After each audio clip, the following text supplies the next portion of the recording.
வடம் திரைப்படம் இன்னைக்கு ரிலீஸ் ஆகிருக்கு. மக்கள் மத்தியில் நல்ல வரவேற்பு இருக்குது. ரொம்ப சந்தோஷமாக இருக்குது. வடம் இது வந்து வடமாடு மஞ்சு வரட்டு பேஸ் பண்ணி எடுக்கிற ஒரு கதை. இந்த படத்தில் நான் மாடுபிடி வீரனாக நடிச்சிருக்கிறேன். இந்த பொண்ணும் ஒரு மாடுபிடி வீராங்கனையாக நடிச்சிருக்கு. தம்பி என்னுடைய மச்சானா நடிச்சிருக்கிறாப்புல என் தம்பி. அப்புறம் நட்டியனை நடிச்சிருக்கிறாங்க. முனிஸ்காந்த் அவர்கள் நடிச்சிருக்காங்க. இந்த படத்துக்கு இமான் அண்ணன் அவர்கள் இசையமைச்சிருக்காங்க. அவரோட இசையில் அனைத்து பாடல்களுமே நல்லா இருக்குது. இந்த படத்தோட ஆர்ஆரும் ரொம்ப சிறப்பாக பண்ணியிருக்கிறாருங்க.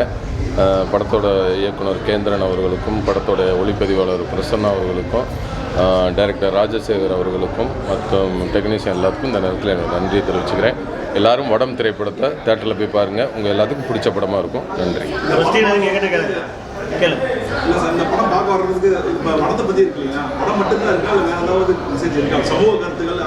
வடம் மட்டும் இல்லை, வடம் மாடும் இருக்குது. வடம் மட்டும் இருக்கானா? வடம்னா என்ன? வடம்னா என்ன? கயிறு இருக்கு, மாடு இருக்கு, மாடோட சேர்ந்து நாங்களும் இருக்கோம். இல்லை, எல்லாமே இருக்கு. நீங்கள் படம் பார்த்தீங்கன்னா இது ஒரு கமர்ஷியல் படம், கதை அம்சம் உள்ள ஒரு கமர்ஷியல் படமாக இருக்கும். ஒரு போர் அடிக்காமல் ஜாலியாக போவோம்.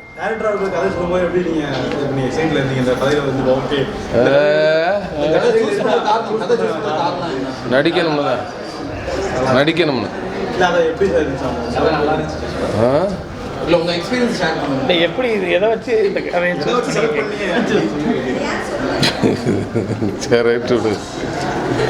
நல்லா இருந்துச்சு கதை. சொல்லும்போது ஒரு கமர்ஷியல் உள்ள ஒரு நிறைய கதைக்குள்ள கதைன்னு ஒரு நிறைய அம்சங்கள் இருந்தது.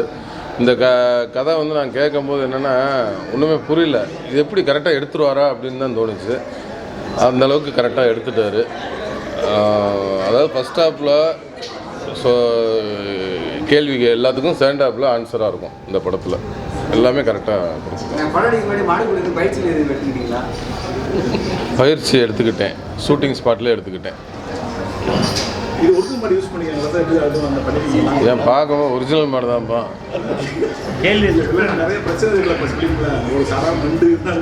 இல்லை,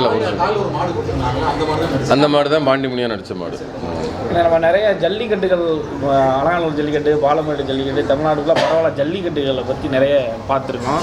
படங்களில் வந்திருக்கு. இந்த முதல் வடமாடு மஞ்சு விரட்டு இருக்குல்ல, அதை ஃபுல்லாக அதுக்கு பின்னாடி இருக்கக்கூடிய அனைத்து விஷயங்களையும் டீட்டெயிலிங்காக சொல்லியிருக்காங்க. அது கண்டிப்பாக ஆடியன்ஸ் ஒரு நல்ல எக்ஸ்பீரியன்ஸாக இருக்கும். வடமாடு மஞ்சு விரட்டுனா என்ன, அதை பின்னாடி இருக்கக்கூடிய அரசியல், அதில் எப்படி பிரச்சனைகள் உருவாகுது, நீங்கள் கண்டிப்பாக ஆடியன்ஸ் இது ஒரு புது எக்ஸ்பீரியன்ஸாக இருக்கும். வடமாடு மஞ்சு விரட்டுடைய டீட்டெயில்ஸ் நல்லபடியாக போய்கிட்டு நல்லா ஆமாம். இப்போ இருக்கிறத தக்க வச்சுக்கிறதுக்கான உழைப்பை போடுவோம். நல்லபடியாக போயிட்டுருக்கு. நீங்கள் கேட்டதுக்கு ரொம்ப நன்றி. நான் அண்ணனுக்கு மச்சான், அண்ணனுடைய அக்கா மகன். என்னென்னு வீட்டோட மாப்பிள்ளையோட மகன். ஆமாம், மச்சானாக நடிச்சிருக்கீங்க. உங்கள் தங்கச்சி அப்படி இல்லை, முறையில் வர மாட்டாங்க அவங்க படத்தில். முறைக்கு தங்கச்சி நீங்கள் அவங்க ரிலேட்டிவ் ஆன கதையில் சொந்தம் கிடையாது. அவங்க கதையில் அவங்க சொந்தம் கிடையாது. ஆனால் சொந்தமாகிடுவாங்க கடைசியில் சொந்தமாகிடுவாங்க. அண்ணனும் அதுதான். தாய் கிழவி அடுத்த உடனே ஒரே இடத்துல 2 படம் போடுறது உங்களுக்கு மகிழ்ச்சியாக இருக்குது. ரொம்ப மகிழ்ச்சியாக இருக்குது. அதான் அண்ணன் வந்தானே அடுத்த வாரம் 3வது படமும். ஆமாம், மகிழ்ச்சி. அடுத்த வாரம் கொலை சேவல்னு ஒரு படம் ரிலீஸ் ஆகுது. பாருங்கள், சந்தோஷம், மகிழ்ச்சி. இந்த படத்துடைய டைலாக் நிறைய இருக்கு. நீங்கள் இதில் பாருங்கள், தேட்டரில் பாருங்கள். அது ரொம்ப அவங்களுக்கு பிடிக்கும்.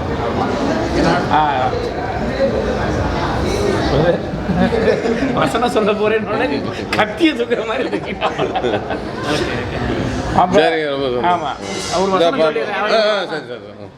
பாண்டிமுனி கிளம்பிட்டான்டா, வா போவோம்.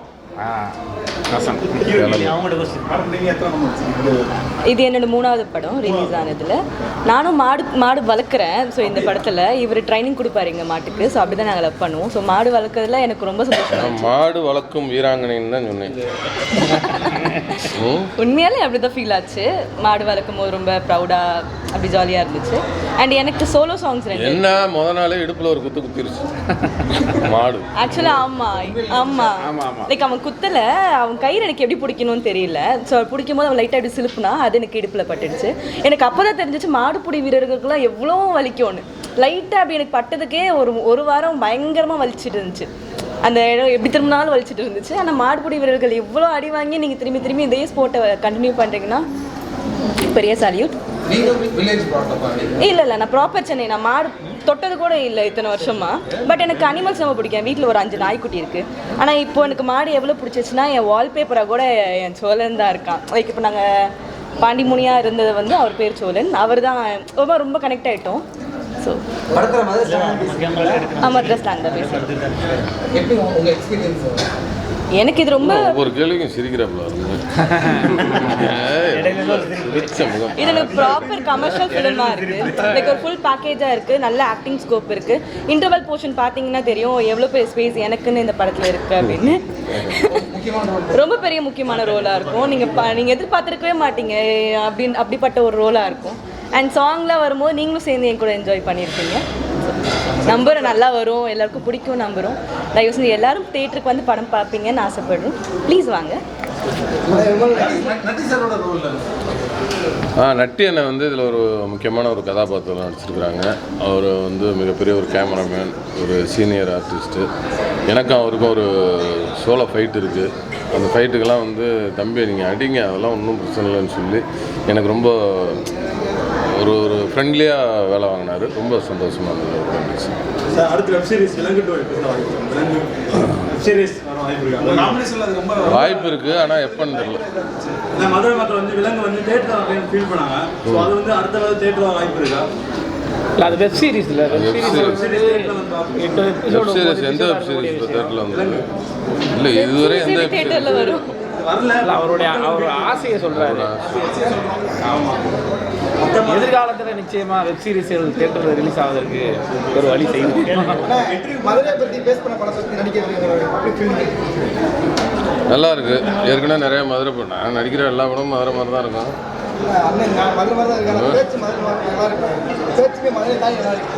மதுரையை தாண்டி நல்லா இருக்கு. மதுரையை தாண்டி நல்லா இருக்குன்னா புரியலையே எனக்கு. பேச்சு மதுரையை தாண்டி நல்லா இருக்கு. மதுரை மக்களே கால் பண்ற அளவுக்கு பேச்சிருக்காங்க. ஒரு மோகமானையா இருக்கணும், ஒரு அன்பான இருக்கணும், ஒரு சிரிப்பு இருக்கணும். அவங்க கூட மதுரையை தாண்டி நல்லா இருக்கணும். மதுரையை தாண்டி திருநெல்வேலியை பேச வந்துருக்காங்க. இல்லை ஒரு சாயல் விஜயகாந்த் மாதிரி இப்படி இருக்கீங்க. மூவிஸ் நேரில் பார்க்கும்போது இல்லை, படத்தில் பார்க்கும்போது ஒரு விஜயகாந்த் சாயல் இருக்கு உண்மையிலே. சந்தோஷம்.